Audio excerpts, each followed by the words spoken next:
Najeriya, gwamnonin jam'iyyar APC mai mulki a ƙasar sun yi wata ganawa da shugaba Muhammadu Buhari, inda suka nuna rashin amincewarsu ga manufar gwamnatinsa ta sauya takardun kuɗin ƙasar.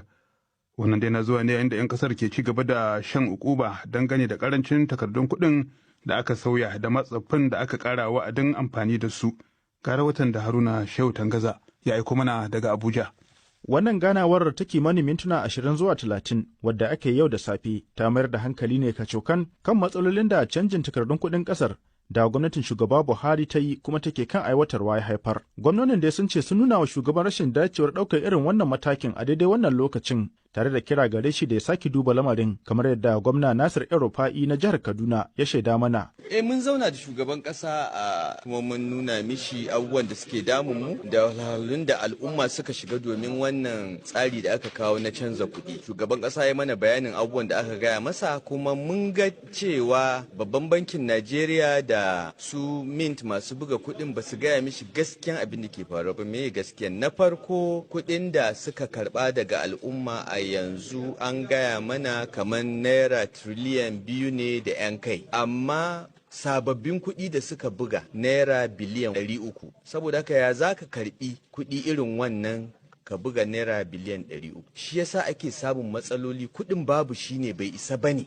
Duk mun ma shugaban kasa wannan bayani kuma ya ce cikin wannan satin da ya rage ce zai nemi babban bankin Najeriya da sauransu da bankuna ma yana ganin su ma suna da laifin su, zai ga abin da za su gaya mishi kafin ya ɗauki mataki. Amma bai nuna mana cewa wannan magana ta ƙare ba za a ƙara lokaci ba, kuma bai nuna mana cewa a'a za a ƙara lokaci ba. Tsoron mu cewa wannan abu idan ba a samu hanyar shi ba kila zai kawo ma tashin hankali a ƙasan, kuma muna ganin zai iya bata zaɓe, zai ma sa kila ma kada a yi zaɓen gaba daya. Batun canjin kuɗi ne kawai ko ka tattauna excellency ko akwai wasu batutuwa? Abinda kawai muka tattauna ki. Ga dukkan alamu dai babbar damuwar gwamnonin ita ce yadda wannan manufar wadda kawo yanzu ta jefa miliyoyin 'yan ƙasar cikin wahala za ta shafi damar jam'iyyar su ta cin zaɓe. Wannan ne yasa wasu daga cikin gwamnonin suka ce za su koma jihohinsu su shiga faɗakar da mutane cewa jam'iyyar su ta APC ba ta da hannu ko kaɗan wajen fito da wannan manufar. Kamar yadda gwamna Abdullahi Umar Ganduje na jihar Kano ke cewa. APC wannan ba ajanda APC ba ce, ajanda ce ta wanda suka zage shugaban kasa da kuma shi gwamnan Central Bank wanda ka san ya nemi ya zama shugaban kasa, abin ya lalace. Suke so ko zaben nan ya zama na ba a iya yin sa ba ko kuma a'a wata jam'iyyar ta ci.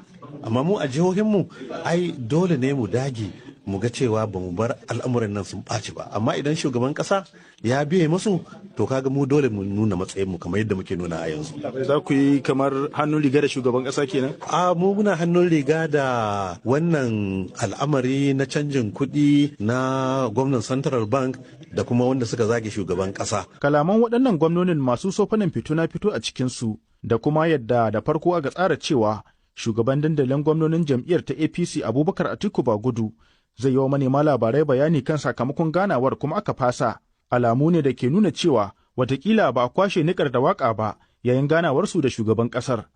Kuma wannan dambarwar na zuwa ne ana saura kimanin makonni 3 cif a gudanar da zaben shugaban ƙasa a Najeriya. Haruna Shehu Tangaza, sashen Hausa na BBC daga Abuja, Najeriya.